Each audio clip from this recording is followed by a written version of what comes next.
सगळ्यांना नेहमी वाटतं ही रेसिपी फक्त हॉटेलमध्येच खाल्ली जाते किंवा हॉटेलमध्येच एवढी टेस्टी भेटते.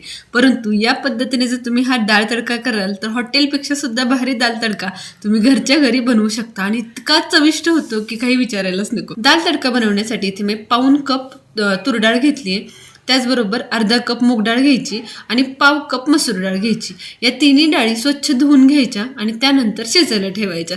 आता तिन्ही डाळी मी इथे वापरल्यात. तुम्ही प्रमाण कमी जास्त केलं तरीही चालेल. फक्त तूर डाळीचं प्रमाण थोडंसं जास्तीचं ठेवा, कारण जो दाटसरपणा आहे ना तो फक्त तूर डाळीमुळे येणार आहे.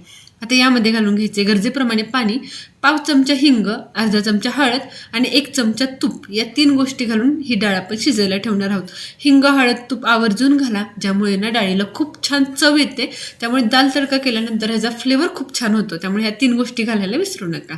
चला आता तोपर्यंत दाल तडक्याबरोबर खाण्यासाठी जिरा राईस तर झालाच पाहिजे. हा जिरा राईस सुद्धा आपण अगदी हॉटेल स्टाईलनी करणार आहोत. यासाठी सगळ्यात आधी पॅनमध्ये तूप आणि तेल गरम करून घ्यायचं. 2 चमचे तेल आणि 1 ते 1.5 चमचा तूप गरम करून घ्यायचं. त्यानंतर तमालपत्र, लवंग, मिरी, वेलची आणि त्याचबरोबर शहाजिरी घालायची. या 4 गोष्टी आवर्जून घाला. वेलची, लवंग, काळी मिरी अगदी थोड्या प्रमाणात घाला, पण घाला. जिरं मात्र जास्त प्रमाणात घालायचं. छान फोडलं की फोडणीतच खडे मीठ घालून घ्यायचं आणि गरजेप्रमाणे पाणी घालायचं.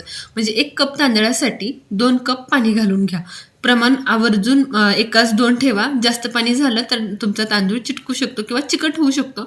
आणि तांदूळ घेताना आवर्जून कोलम तांदूळ किंवा नफीस तांदूळ, त्याचबरोबर बासमती तांदूळ वापरा. कोलम तांदूळ घेतल्यामुळे काय होतं ना, प्रत्येक दाणा छान मोकळा सुटसुटीत असा शिजतो. भात अजिबातही चिकट होत नाही. याचऐवजी जर तुम्ही दावतचा तांदूळ घेतला ना तर तो लांबसडक होतो, परंतु जर ओव्हरकुक झाला थोडा तरी तर त्या तांदळाचा तुकडा पडतो. परंतु कोलम तांदळाचं तसं होत नाही. तांदळाची उंची खूप लहान असल्यामुळे ना तुकडा पडायचा विषयच येत नाही आणि छान तो मोकळा सुटसुटीत असा राहतो. आता तांदूळ शिजेपर्यंत डाळ इथे आपली व्यवस्थित शिजली आहे, छान घोटूनही घेतली आहे. आता बाऊल पलीकडे ठेवते. जोपर्यंत तांदूळ आपला शिजतोय, भात तयार होतोय, तोपर्यंत इकडे फोडणी करून घेऊयात. भात तयार व्हायला फक्त 8 ते 9 मिनटं लागतील. खूप जास्त वेळही लागणार नाहीये. त्यामुळे अगदी लो फ्लेमवरती मी 8 मिनटं भात छानपैकी शिजवून घेतलाय. आता इकडे फोडणीसाठी तेलावरती जिरे, तमालपत्र घालून छानपैकी फोडणी करून घ्यायची. यावरती एक मीडियम आकाराचा कांदा छान उभा पातळ चिरून घ्यायचा आणि तो गुलाबी रंग होईपर्यंत परतवून घ्यायचा. कांदा खूप जास्त लाल करू नका, फक्त गुलाबीचा रंगावरती परतवून घ्या. अतिशय साध्या सोप्या पद्धतीने हा डाळ तडका तयार होतो, परंतु फ्लेवरफुल होतो अतिशय. तुम्ही या रेसिपीनंतर ना हॉटेलचा सुद्धा डाळ तडका विसरून जाल. एवढा टेस्टी डाळ तडका घरच्या घरी तयार होतो. चला, कांदा छानपैकी परतला गेला की एक मोठा टोमॅटो छानपैकी चिरून घालायचा आणि टोमॅटो सुद्धा अगदी मौसूद होईपर्यंत शिजवून घ्यायचा. चिमूटभर मीठ घाला, म्हणजे कांदा टोमॅटोना लवकर गाळ शिजला जातो आणि जेवढा तो छान गाळ शिजेल ना तेवढा त्याचा फ्लेवर आपल्या दाल तडक्याला बसणार आहे. टोमॅटो छानपैकी मौसूद झाला की मध्ये थोडीशी जागा करायची आणि तेलावरती आलं लसूणचं वाटण घालून घ्यायचं. साधारण 2 चमचे आलं लसूणचं वाटण घाला आणि आलं लसूणचं वाटण सुद्धा या कांदा टोमॅटो बरोबर परतवून घ्या.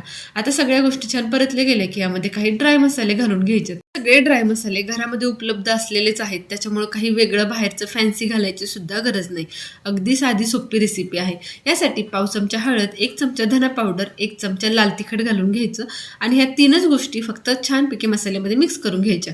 तरी सुद्धा तुम्हाला वाटत असेल अजून काहीतरी एक्स्ट्रा घालावं तर विकतचा एखादा गरम मसाला तुम्ही यामध्ये घालू शकता. चला, आता मसाला छानपैकी मिक्स झाला की यामध्ये ही जी आपण बनवलेली डाळ होती ती आपण घालणार आहोत. परंतु त्याआधी यातला थोडासा मसाला आपण काढून घेणार आहोत, जो वरून तडका देणार आहोत त्यासाठी वापरणार आहोत. चला, अगदी 2 चमचे मी तडका बाजूला फोडणीतला मसाला थोडासा बाजूला काढून घेतलाय. आता यामध्ये ही घोटलेली डाळ घालायची आणि डाळ व्यवस्थितपणे मिक्स करण्या अगोदर चवीप्रमाणे मीठ घालून घ्यायचं, कारण डाळ शिजताना आपण त्यामध्ये मीठ घातलं नव्हतं. त्यामुळे गरजेप्रमाणे मीठ घालून घ्या आणि ही डाळ छानपैकी मसाल्यामध्ये एकजीव करून घ्यायची. डाळ छान मौसूद अशी शिजवून घ्या. ही सगळ्यात महत्त्वाची टिप माझी सांगायची राहिली. जेवढी तुमची डाळ मौसूद शिजलेली असेल ना तेवढा दाल तडका चविष्ट लागतो. त्यामुळे डाळ आवर्जून दाल तडक्यासाठी गाळ अशी शिजवून घ्या. चला, इकडे डाळ उकळतीये तोपर्यंत भातही एकदा बघून घेते. परफेक्ट असा तांदूळ शिजलाय, मोकळा सुटसुटीत असा हा आपला जिरा राईस तयार झालाय. डाळही इथे मी मिक्स करून घेते. तुम्ही बघू शकता किती सुंदर कन्सिस्टन्सी झाली आहे. परफेक्ट हॉटेलसारखी कन्सिस्टन्सी आपली इथे डाळीची झाली आहे. आता परत एकदा मी याला 2 मिनटं घोटून घेते, जेणेकरून सगळ्या मसाल्यामध्ये ना डाळीचा फ्लेवर छान एकजीव असा होतो. मौसूद अशी डाळ शिजली गेली. आता यामध्ये तडका घालणार आहोत. त्यासाठी कढई दुसरीकडे शिफ्ट करते आणि तडक्याची तयारी करून घेऊयात. तडका करण्यासाठी बाउलमध्ये छानपैकी तेल घ्यायचं. तेल थोडंसं जास्तीचं घ्या, कारण तडक्यासाठी तेल थोडं जास्तीचं लागणार आहे. यासाठी अर्धा चमचा जिरं घालून घ्यायचं. आलं, हिरवी मिरची आणि लाल सुकी मिरच्या घालून घेतल्यात. या तीनही गोष्टी छान फुलल्या गेल्या, छानपैकी खरपूस परतल्या गेल्या की अर्धा चमचा लाल तिखट घालायचं आणि हा जो मसाला आपण बाजूला काढला होता ना तोही घालून घ्यायचा. कारण या मसाल्यामुळे ना तडक्याला छान फ्लेवरही भेटतो आणि रंगसुद्धा खूप अप्रतिम असा येतो. आता हा कडकडीत तडका या आपल्या डाळीवर घालून घ्यायचा. यातला 1-2 चमचे तडका थोडासा मी बाजूला ठेवला, जेणेकरून नंतर सर्विंगसाठी वापरता येईल. तडका घातल्यानंतर खूप जास्त मिक्स करायचं नाही, फक्त हलकासा तडका एकजीव होईल इतपत फक्त हलकासा मिक्स करून घ्यायचा.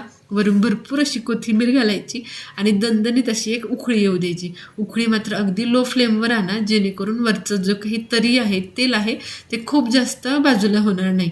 चला, सुंदर असा हा आपला दाल तडका तयार झाला आहे. तुम्ही बघू शकताय, बघूनच तोंडाला पाणी सुटेल इतका सुंदर आणि चमचमीत असा हा दाल तडका तयार झाला आहे.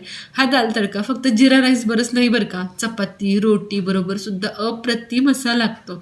तेव्हा तुम्ही सुद्धा हा दाल तडका एकदा नक्की ट्राय करून बघा. अगदी हॉटेलच्या सुद्धा दाल तडक्याला मागे सरेल इतका चविष्ट दाल तडका आपल्या घरच्या घरी तयार झाला आहे. आता जी 2 चमचे मी फोडणी बाजूला ठेवली होती ना, ती सर्विंगच्या वेळेस आवर्जून घालून घेते. तुम्ही सुद्धा घरी केलात ना तरी सुद्धा 1-2 चमचे फोडणी बाजूला ठेवा, म्हणजे जो हॉटेलचा टच आहे ना तो आवर्जून आपल्याला घरी सुद्धा देता येतं. त्याचबरोबर कांदा आणि लिंबू सुद्धा सर्व करून घेतलंय. मोकळा सुटसुटीत जिरा राईस, तोही अतिशय फ्लेवरफुल आणि त्याचबरोबर अगदी मऊ क्रीमी अशी आपली डाळ, दोन्ही पदार्थ आपले तयार झालेत. कशी वाटली आजची रेसिपी मला कमेंट सेक्शनमध्ये नक्की सांगा. तुम्ही सुद्धा हा दाल तडका घरी एकदा नक्की ट्राय करून बघा. रेसिपी आवडली असेल तर लाईक करा, बनवायची असेल तर सेव्ह करा, कोणाकडून बनवून घ्यायची असेल तर शेअर करा. अशा चमचमीत रेसिपींसाठी शुभज्योत रेसिपी चॅनलला सबस्क्राईब करा. भेटूया पुन्हा एकदा अशाच नवीन रेसिपीसोबत.